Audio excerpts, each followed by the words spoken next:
White Sox Podcast, coming to you live from Studio A of our CHGO offices here in the West Loop of rainy Chicago. I'm your host, Sean Anderson. Alongside me, the full CHGO White Sox crew. That is Vinnie Duber, our CHGO White Sox beat writer. That is Herb Lawrence. Hello. Our CHGO White Sox community leader. I'm trying, like basically the Green Goblin in the mask. I'm fighting it to not say our Twitter handles. I'm trying to. We're moving on from that element. It's been 2+ years. You know, we had a real long, in-depth discussion about what our show should look like moving forward after our 2-year birthday. And I'm kidding. I just had it in my head about 35 seconds before we started the show. I think I missed that meeting. You can follow us at CHGO_White Sox, though, and you can see a super cut of the brand new Chicago White Sox. Brad Keller giving up 11 home runs to Nicky Delmonico, to Yoan Moncada, Yermin Mercedes, Tim Anderson, Leary Garcia, the whole crew. So go head over to our Twitter at CHGO_White Sox. And Alejandro saying Happy International Women's Day to Sarah. Happy International Women's Day, Sarah. Thank you. Our producer. Hello. It's good to be a woman. Hell yeah. Hit that thumbs up button if you're a woman, or if you're not. And make sure you're subscribed to the CHGO Sports YouTube channel. We're going to be talking about Brad Keller signing a minor league deal with the Chicago White Sox, and we will be talking about some reassignments, some players going down to AAA, AA, even single A. The first cuts. First cuts, down from 70 to 58. It was 58, and then it went back up to 59 with the new guy. Damn. Brad Keller.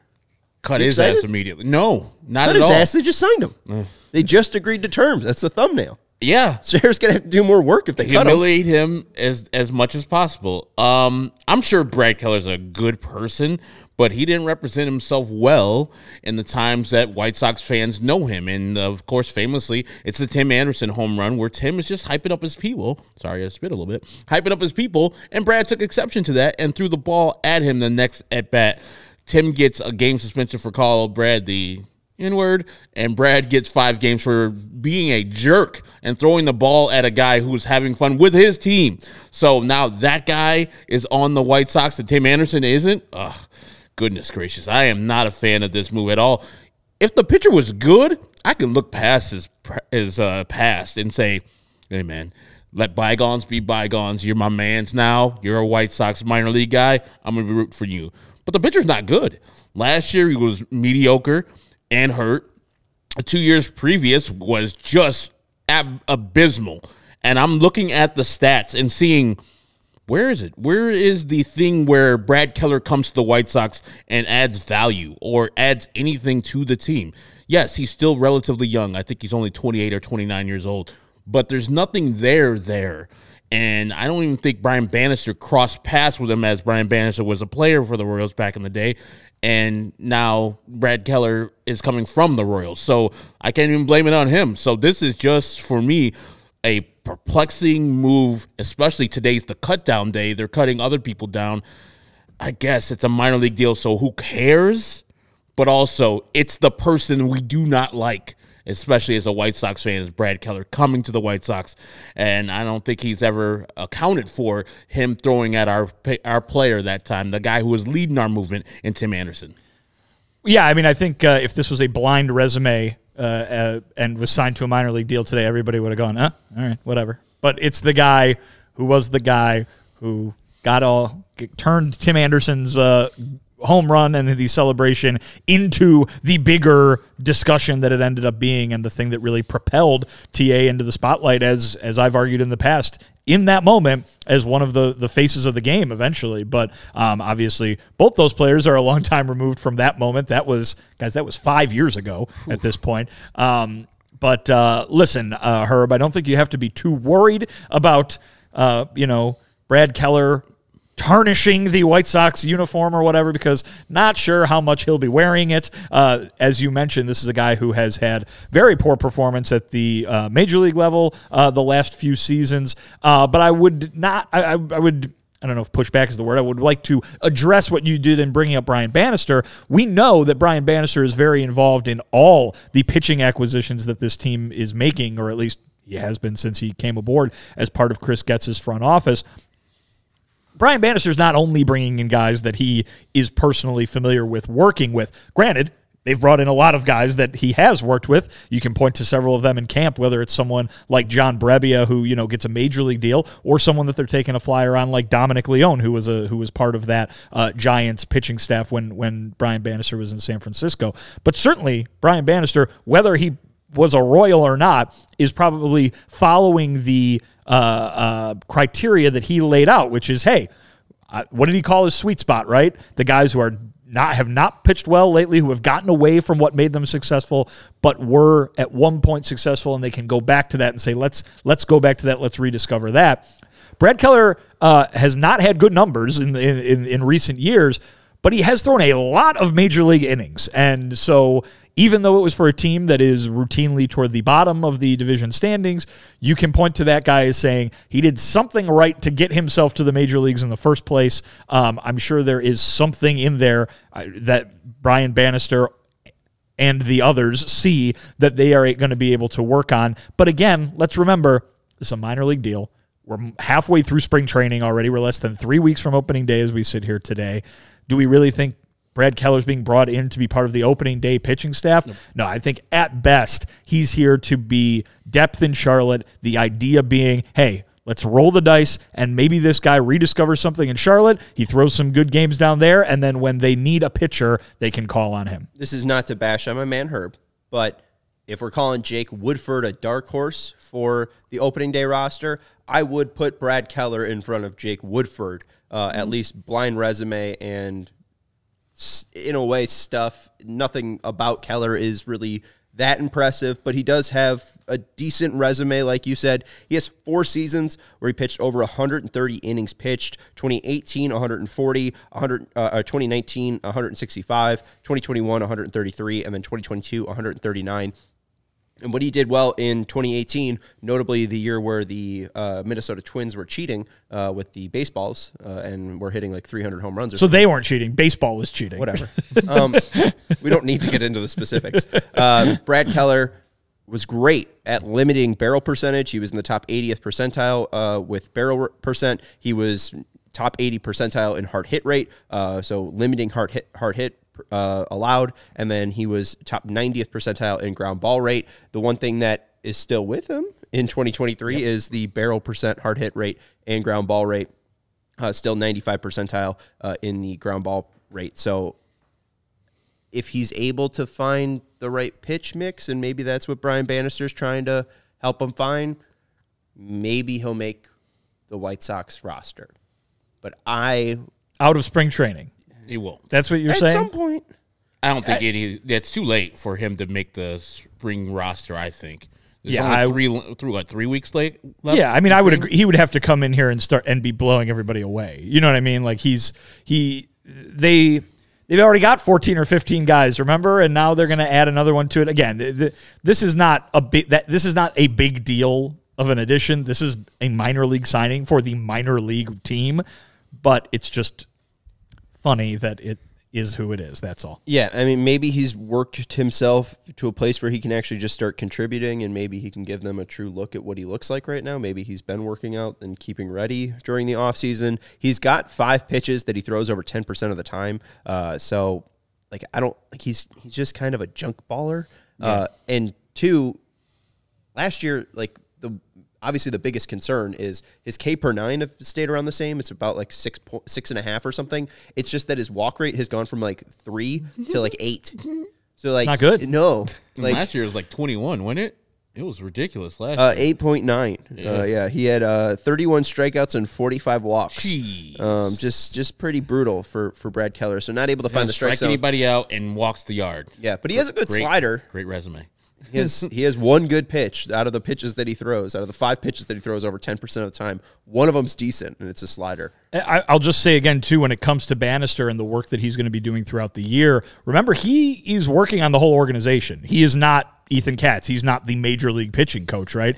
He is a guy that's going to be, as I understand it, going from one minor league affiliate to another and working with some of the pitchers there. He's really here to kind of oversee the organization's pitching department more so than just here are the 13 guys that we've got at the big league level, or even more narrowly, here are the 5 guys that we have in the rotation. So just because spring training comes to an end, the 5 guys that make the rotation are who they are. The 13 guys who make the pitching staff are who they are. It doesn't mean that there's not going to be other guys who didn't make that big league roster who the White Sox are still very intent on working with and seeing if they can turn things around. Because remember, you can call up any of these minor league guys whenever you want. And just because you don't make that initial 26 doesn't mean that the work is going to stop. We'll see.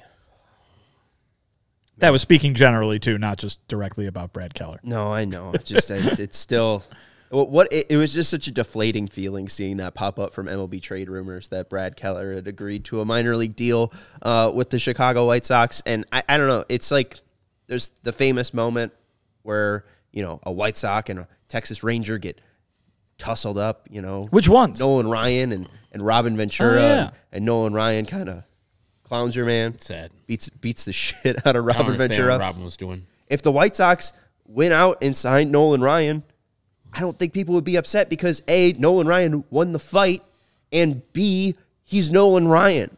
Like, 5 years later, you are going out and not signing Nolan Ryan. You're signing the guy that lost the fight. There really wasn't a fight. I mean, the thing that I think is interesting one is guy gave up a homer. The thing that I think is interesting was the conversation that day sparked at the time, right? Was that whole unwritten rule nonsense. It was right on the heels of the of Major League Baseball using that "let the kids play" ad campaign in the playoffs, and then here you go, you've got a classic example right away of somebody trying to stand in the way of that, and that was given a face by Brad Keller. Whether he is staunchly in that camp or was just PO'd that day, who knows? But he was given a face in that, and you would like to think that baseball in general is moving away from guys who think that way, or you would hope maybe that it is moving away from that and toward these shows of personality, these displays of excitement on the baseball field, the thing that you can point to and say, man, that was entertaining, right?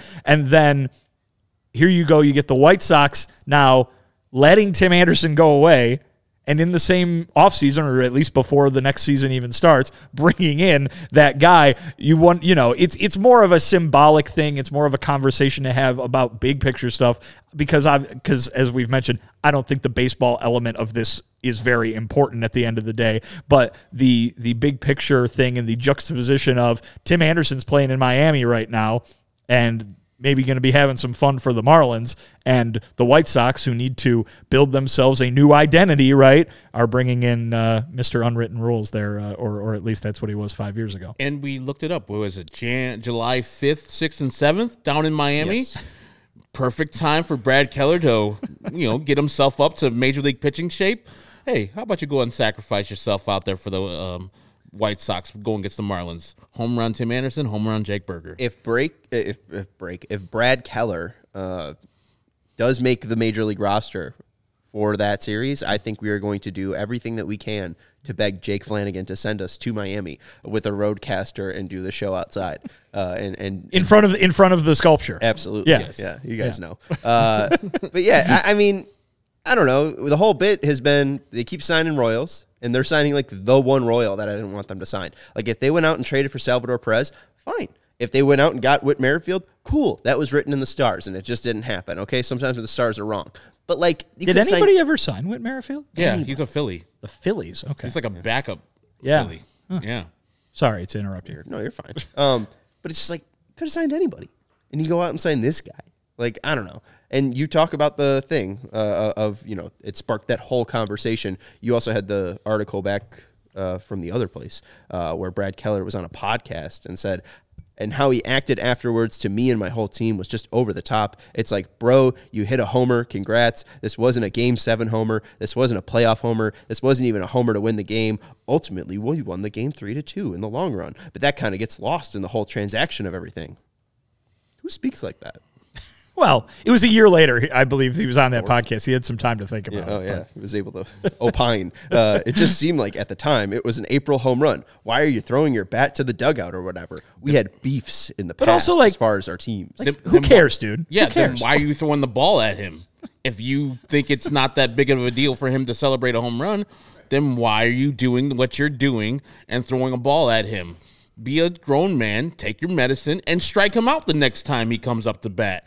That would have been the best revenge. You throwing a ball at him is cowardly to me. I've never liked that when people bring up the name of Bob Gibson. It's like, you couldn't do anything versus Bob Gibson. It's like, well, Bob Gibson sounds like a sore sport. Sounds like a terrible pitcher out there.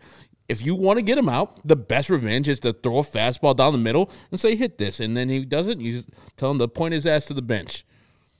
It's what Ricky said that day. Yeah. You want him to not do that? Get him out. And who was the catcher catching Brad Keller that day? Who was it? Martin Maldonado. The battery reunited. Who is the bench coach for the Royals that day? Pedro Grifol. Who was the assistant hitting coach? Mike Tozar. I mean, we could just go, who was up in the assistant GM booth? Jin Wong.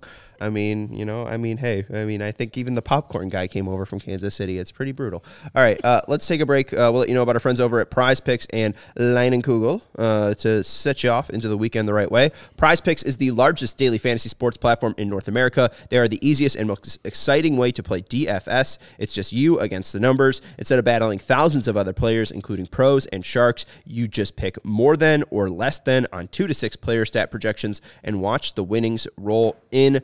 Football season may be over, but the action on the floor is heating up. Whether it's tournament season or the fight for playoff home court, there's no shortage of high-stakes basketball moments this time of year. Get in on the excitement with Prize Picks, America's #1 fantasy sports app, where you can turn your hoops knowledge into serious cash.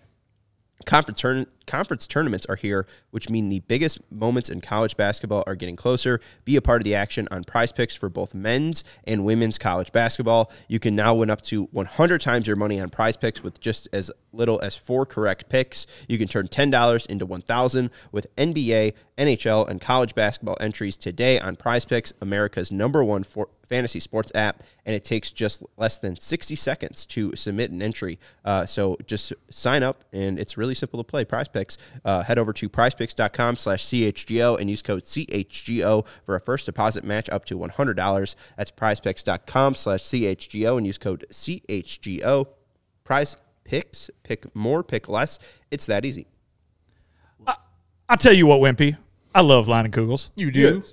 Walking through the Jewel the other day, and you know what I realized, Herb? I saw a sign. Is what I did. It was like a religious. It was like a no, absolutely not. Okay. It was like a religious moment. It was an awakening because the summer shandy was out, and that means it's summertime, whether it's 40 degrees and raining or not. The good folks at Leinenkugels have let us know that summer has arrived by filling our jewels with, which sounds gross, by filling our jewel aisles, I should say, with summer shandy. Coolers.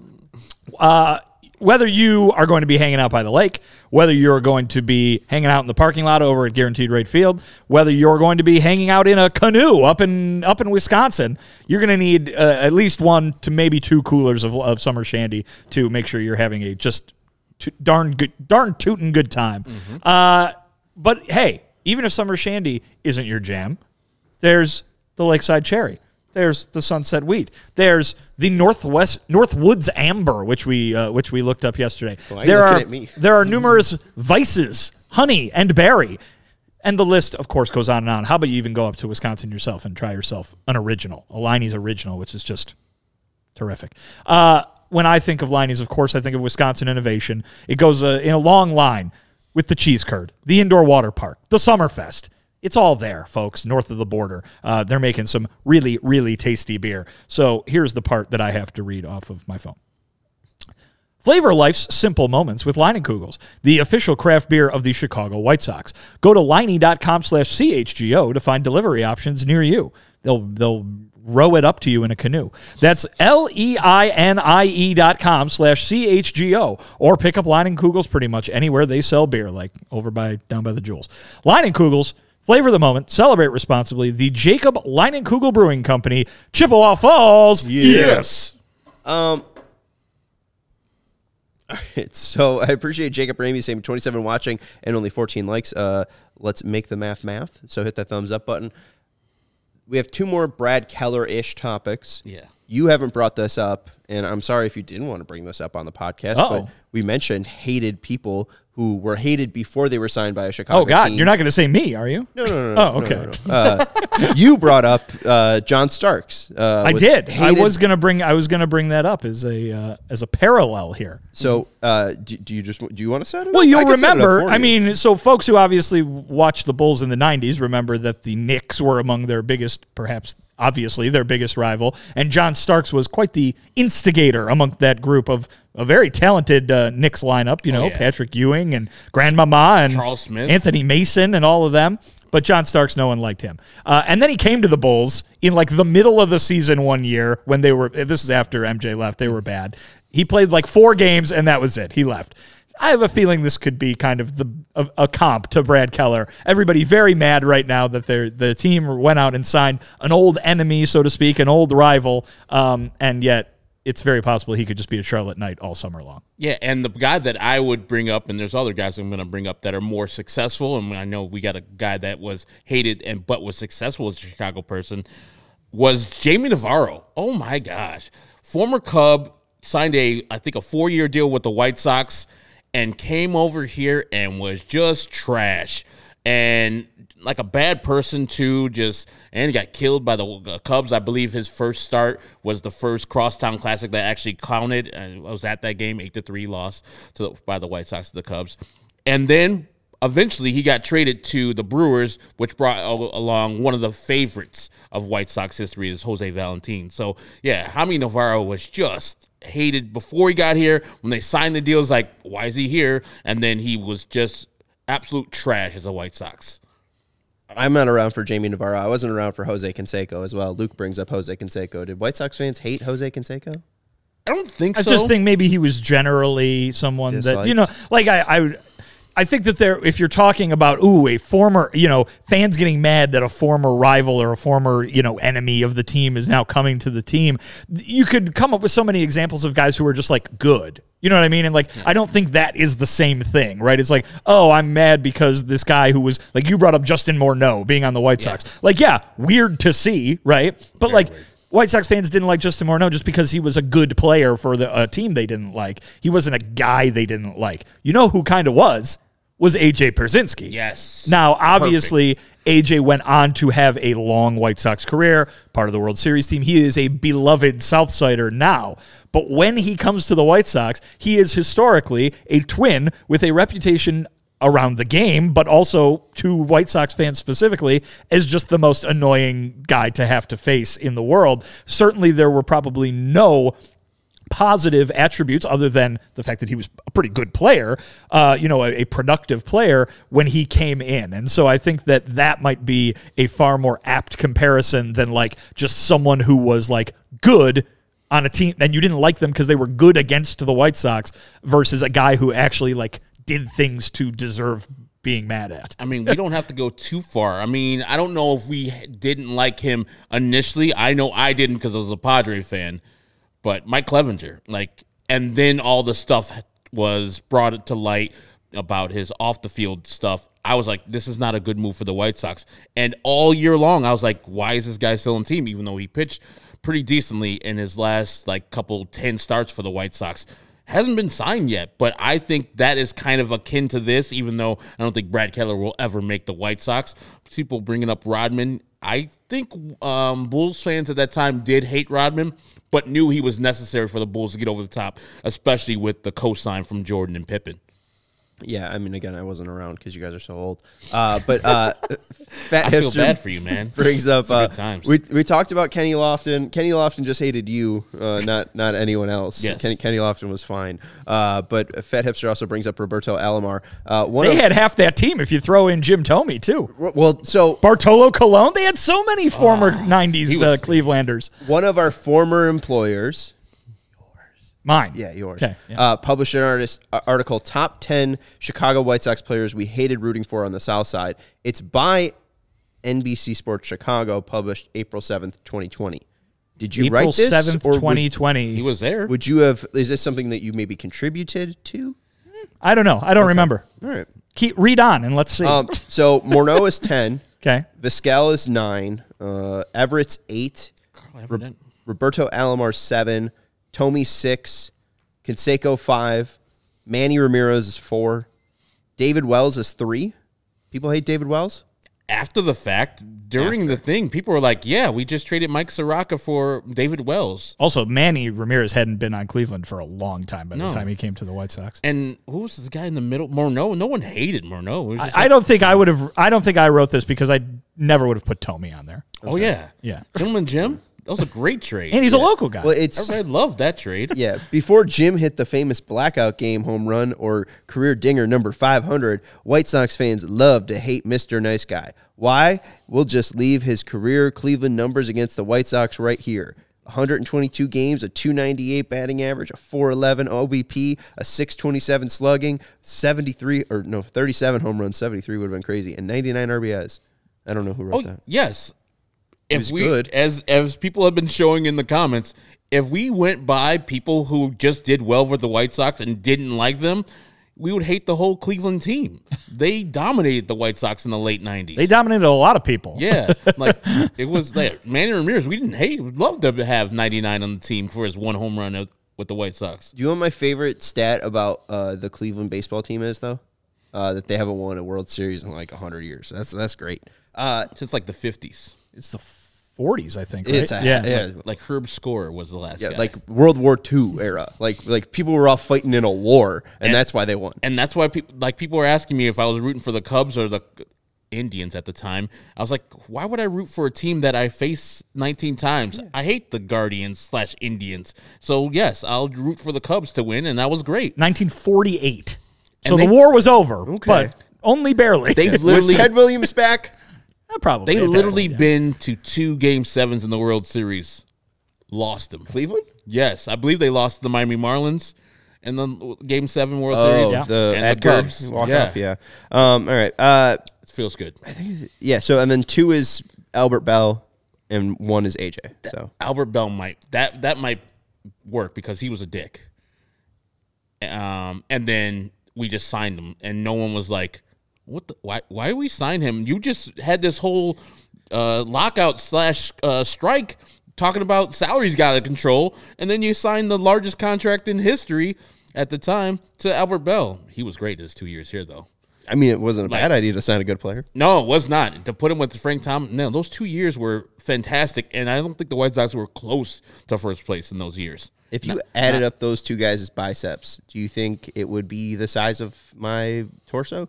Be the size of my body. Yeah, I mean, that's the width. Insane, those body. 2 guys. All right, well, let's take a break. We got to let people know about our friends over at Game Time, and we got to talk a little bit about some fun events that we have coming up over at CHGO. But Herb... At Game Time, they believe that you shouldn't have to worry when you're buying tickets to your next big event. Game Time is a fast and easy way to buy tickets for all the sports, music, comedy, theater, and events near to you. With killer last-minute deals, all-in prices, views from your seat, and their best price guarantee, Game Time takes the guesswork out of buying.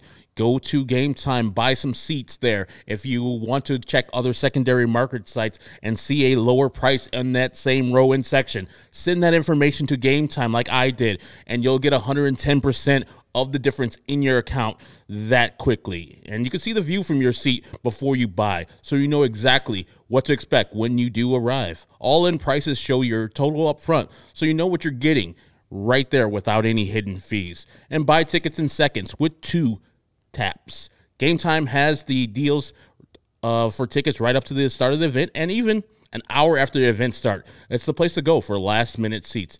And with exclusive flash deals, sponsor deals on tickets for football, basketball, baseball, concerts, comedy, theater, and more, Game Time has you covered. Zone deals, you pick the section. Game Time picks the seats for an average of 18% of your savings. And like I told you with the Game Time guarantee, you go and you will get the best price from Game Time guaranteed no matter what. You see a section and row in a different site for less than Game Time's offering, send that information and you get 110% of that difference. Take the guesswork out of buying tickets with Game Time. Download the app today, create an account, use the code CHGO for $20 off your first purchase. Terms apply. Again, create an account. Redeem the code CHGO for $20 off. Download Game Time today. Last minute tickets, lowest price guaranteed. Oh, sorry, I just got distracted by Ted Williams' baseball reference. So the last 2 years before he went into military service in 1943, 1944, 1945. The first time, by the way. Oh yeah, he went to Korea too. He fought in 2 wars during his career. Yeah, 52 and 53. Yeah. He played some games that year too, just to dabble. In those 2 games, in those 2 years when he was in the Korean War, his OPS plus was 269. An 269. An OPS of 1409. Pretty good. That's insane. Yeah. The man took 3 years off from the war. Before the years, when he was 22 and 23, by the way, a 235 OPS plus and a 216 OPS plus. He came back and had a 215 OPS plus and a 205 OPS plus. It's Pretty good baseball player. Is he in the Hall of Fame?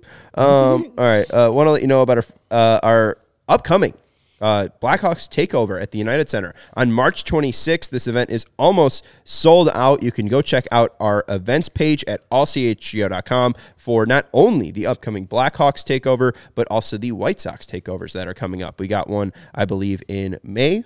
We got one in June. And we got one in August. Correct. I wasn't sure if it was July or June, so I'm glad that Herb was here to corral me the right way. But we would love to see you there for our takeovers. If you are a diehard, you do get 20% off events as well. So make sure that you're using that code and make sure that you're getting that 20% off. If you do want to come hang out, the prior location, we will have a meetup of some sort, is still TBD for those takeover events. But Sarah, if you want to flash that again, I think we were seeing a Blue Jays game, a Dodgers game, and a Cubs game. So a lot of fun baseball to be watched, even though the White Sox might be bad on the field. That Cubs game last year, both of them were a blast.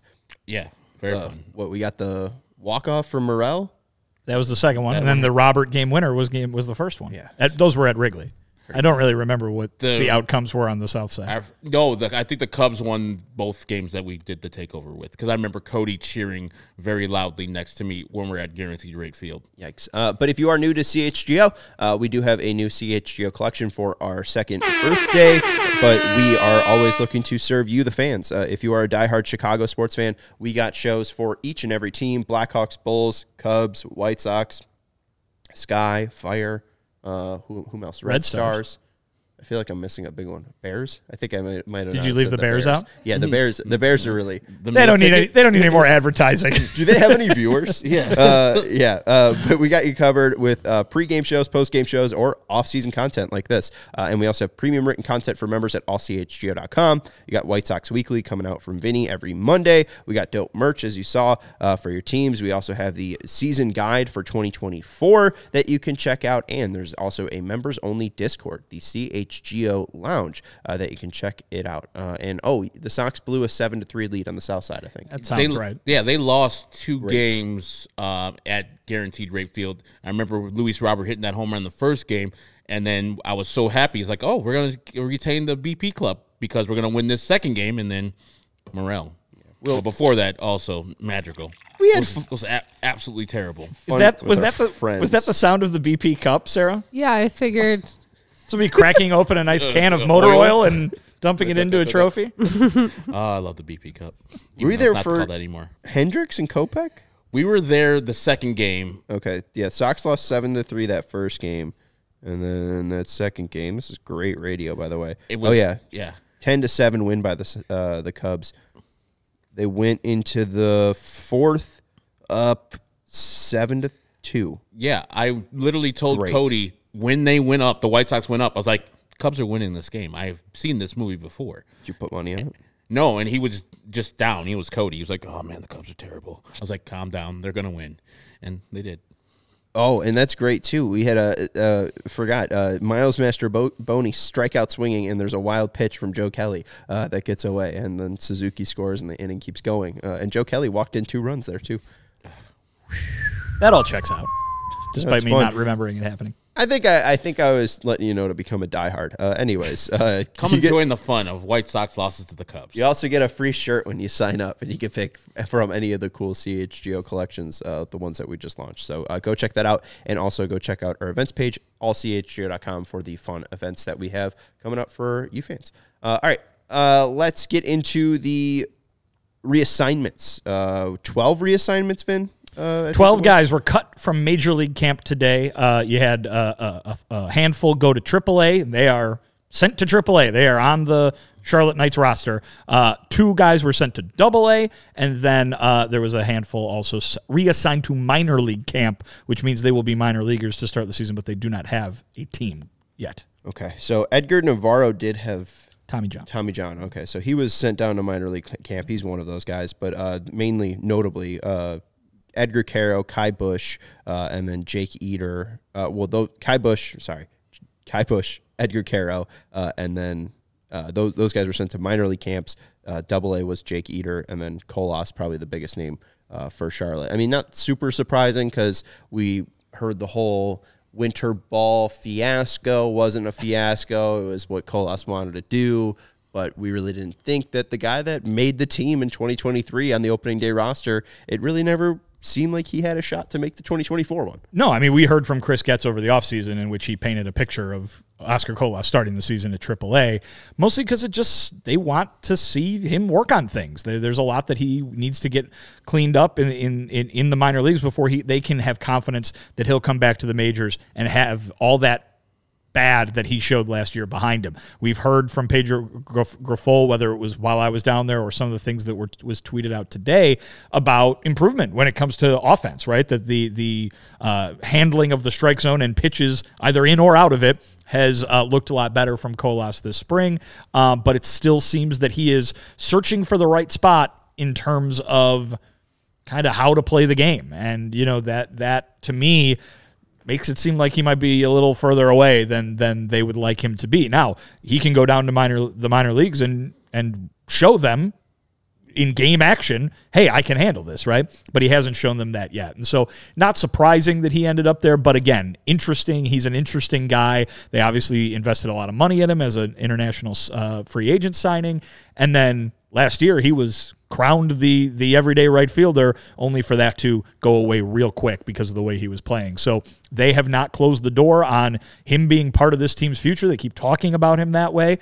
But right now, his present, he's part of the minor leagues because he's got to figure out how he can succeed at the major league level. I don't know if we gave enough grief to the people before Chris Getz for doing what they did with Oscar Colás. Now, Oscar deserves blame for not being the player that they assumed he was in right field. But he didn't just lose all his baseball sensibilities when he made the major league team. Like, this stuff was showing itself that whole time, and then they're like, no, we're going to let him do the stuff at the major league level and get surprised when it happens at the major league level, even though they're trying to coach it out of him.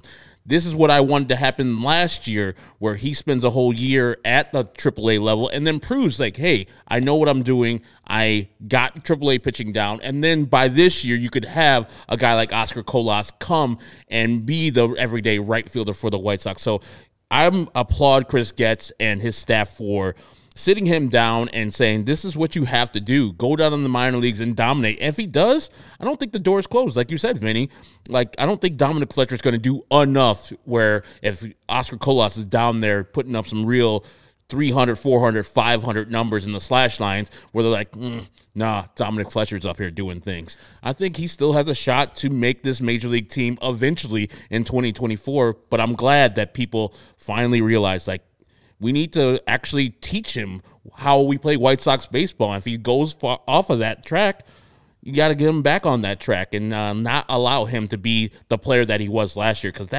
I just don't know how that happens. If you trust in him the whole offseason to be the right fielder, and then he comes for a month and he's like, no, this is not the right fielder. Different GM.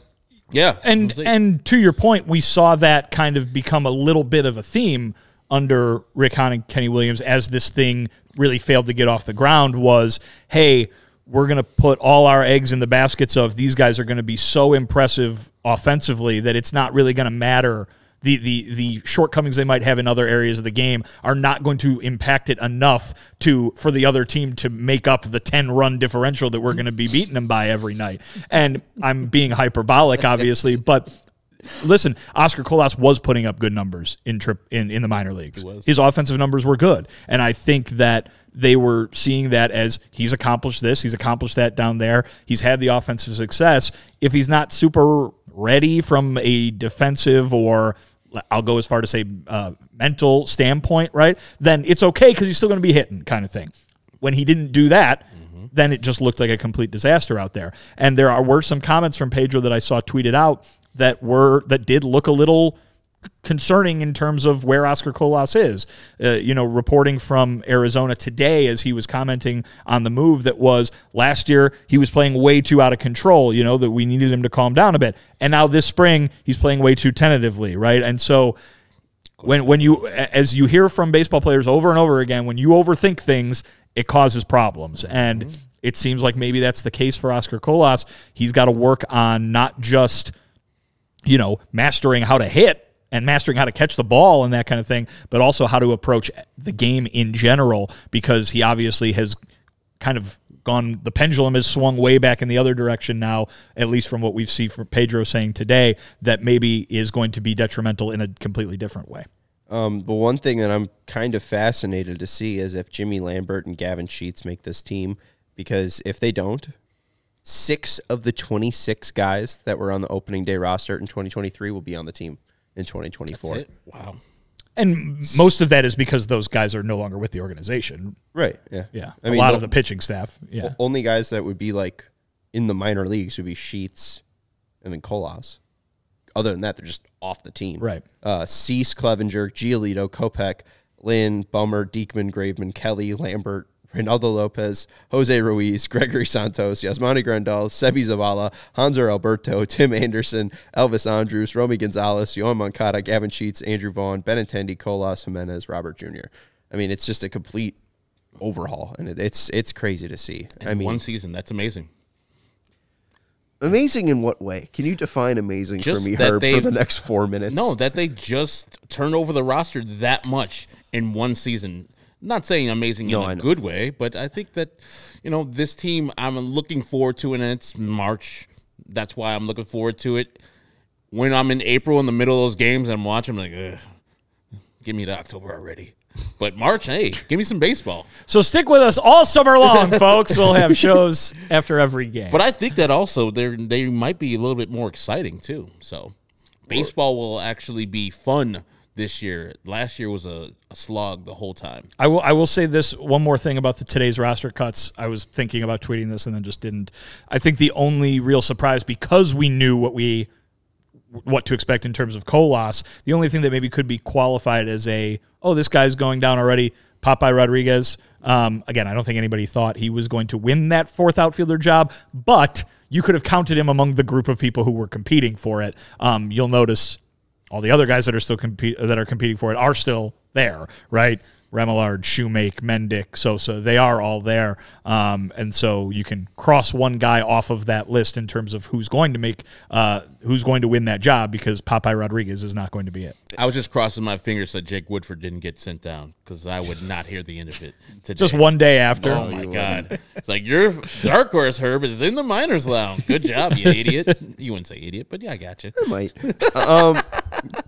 But yeah, no, I mean, and Popeye makes sense too, because he's 2 years younger than Lenine. He's just extremely green. So on that 40 man though, he's got a sick middle name, Augusto, Jose Augusto Rodriguez. That's like one of the ones you pick in Spanish class because you think it sounds cool. Yeah. And your middle name is, or your nickname's Popeye. Like, this guy's got all the fucking Popeye names. Augusto. That's sick. The one guy that isn't too shocking too, just because he is building back up, is Davis Martin. But he's going to be interesting just when he is finally healthy. He was, I know, not amazing. He wasn't perfect, but that first start when he was with the Sox in 2022, those first couple of games before it seemed like he kind of lost his zip and kind of lost his true velocity, he was kind of a guy. I mean, I thought he was really good. I think you're kind of underselling it. Like, for a guy that came out of nowhere, right? That I made a habit of asking Chris Getz at the beginning when he was the farm director at the beginning of every season, like, who are the guys that we should expect to see come up to be the backup starting pitchers once somebody gets hurt in the rotation? Davis Martin's name was never mentioned, and for him to kind of come out of nowhere and perform the way he did, you throw that last game of the season out where he gave up those 1,000,000 runs in an inning or whatever, and his numbers were really good. 365 ERA. For a guy who was 13 starts, pitched in the major leagues for the first time. So I think that had he not been injured, he would be an obvious member of the starting rotation, right? Yeah. So the question then becomes, when he's fully healthy, do they say, right this way, Davis Martin? Or are there 5 veterans in the starting rotation at that point, and maybe you have to wait till trade deadline time if a move is made for him to get back to the majors? I don't know, but I'll tell you this much. Had he not been hurt, he would have been on the big league team for the majority of last season, and he would have been, at this point, slam dunk part of that rotation. Don't worry, Husky Bardo. There's a person on the set that wants to talk some David Garcia. The Davy train. I'm so happy that got the stamp of approval. I'm going to download that because they are a sponsor. I guess not of our podcast, but they're the Blackhawks are sponsored by Coors Light. Sure. I am going to overlay Davy Garcia's face onto the bullet train. Sure. Probably. I will likely be creating memes of the Davy train, and it will likely be using the Coors Light. So you're thinking that it should be more train themed rather than gravy themed. I would maybe get like a gravy boat and put Davy Garcia's face on it. The Davy boat. Oh, the Davy boat. You got everything. Do we like Davy boat, Sarah? It might be too late to make a poll, but do we like Davy boat or Davy train? Davy train is the better nickname, but I just want to make sure that we're not losing sight of the fact that gravy is somehow involved. Hey, early game. Biscuits and Davy. Ooh. There you go. I think on July 4th, they literally play at like noon. So it would be like 11 o'clock here. We'll have some biscuits and Davy. He'll probably open that game as well. But anyways, yeah. I think Davy Garcia will likely be the closer. I think we got 3 weeks until that. And I think. There you go. I think you will be disappointed in 3 weeks. I don't. No. And that's not a knock on Davy Garcia. I do not think they will have a closer when the season starts, last year. I do not think they will have a set closer when the season starts. But Pedro spent all spring training last year telling us how there wasn't going to be a set closer, and then every time there was a save opportunity in the first 3 weeks, Reynaldo Lopez went out there and blew the save. So, so we'll see what. It's not Reynaldo's fault. Well, I mean, he ended up being really good. So, but I guess I'm just saying, like, there will not be a named closer. By the 3rd or 4th week of the season, though, by Pedro's behavior, we should be able to determine who is the closer. Throwing a fastball at low and into Jordan Alvarez, and then doing the same pitch with the slider to speed up his bat is kind of his fault. Yeah, I guess. 80% say train, by the way, out of 5 votes. Wow. The votes are rolling in. Wait, what? You actually You made said the to poll? make a poll. Yeah. Oh, you did. I don't joke around about this stuff. It's International Women's Day. Serious. Yeah, it's International I feel like we need to give Sarah when we run the polls, we need to get our own Sarah Cam and her own big board so she could be like Steve Kornacki breaking down the election results. I'm for it. Yeah. Witty. All right. The one thing that still just annoys me about Reynaldo Lopez is the Braves looked at him and was like, all right, well, maybe he's not a closer. Maybe we'll just make him a starter again. And here he is for likely a World Series competitor just in the starting rotation. We might see him the fun first week of baseball. Ronaldo Lopez back in Chicago. Is that in Atlanta or is that here? It's here. Let's go. It is here. Those are going to be some cheap tickets, Get especially seats. with game I mean, time. if you're Chris Sale if and you're then Ronaldo Lopez back to back. Oh yeah. If you're a Chicago Public Schools student, family member, or employee, those tickets are very cheap. They're free. Oh, wow. Yeah. Monday, yeah. So the Sunday game against Detroit, the 3rd game of the year, and then the 2 following games, the first 2 games of that Braves series, because the kids have off the Monday. Yeah. It's a Monday afternoon game, and the kids are off. The White Sox announced CPS families and employees can get free tickets to those games. So if that is you, go to the White Sox website and figure out how to do it. And did you see what our guy on April 29th announced is going to be coming back? John Triffin? Dog Day. Yeah. Was Dog Day gone? I don't know, but he announced it. No, he's a big dog guy. I know that. There was Dog Day last year. Oh. We went to it. It was great. I think there was multiple Dog Days. Yeah, they last usually year. have 2. He's a big dog guy, and I don't know if his dog is a big right, John guy. I don't know if really. Yeah. Wow. He made some dog poo-poo pickup bags. I mean, what? John has a company called Poupée where you just pick up the dog poop and also sanitize your hands at the same time. How does that work? Joking. How does that work? I don't think you're joking. There's like goo. It's like the Kleenex with the lotion in it kind of thing? Like the wet wipes. Oh, wow. So you pick up the dog's poop, tie it up, and then on the other side is some stuff you can clean your hands with. Huh. Literally, that's his company he started a couple of years ago. Wow, why does he need to be doing the announcing? literally. That sounds like that was a $1 million idea. Didn't work out too tough. Oh. Is it closed? Shut down? I mean, there's no actual. It's only a Facebook thing with his face on it, and there's some commercials that are like kind of crudely done. But yeah, it's John Schriffen. Why have you not shared any of this? Why are you sharing this? I was waiting for John to come on our station and say some things. I was like, hey. Oh, you're gonna ask him. Yeah. You're gonna ask him about his failed business. It's like, give me some poupée, guy. How do you spell that? Poupe. Like toupee. UPE. Yeah. And put up John Schriffen, his name, and it'll come up as his company that likes to pick up dog pooping and be sanitary. Oh yeah, after. he's an entrepreneur. Okay.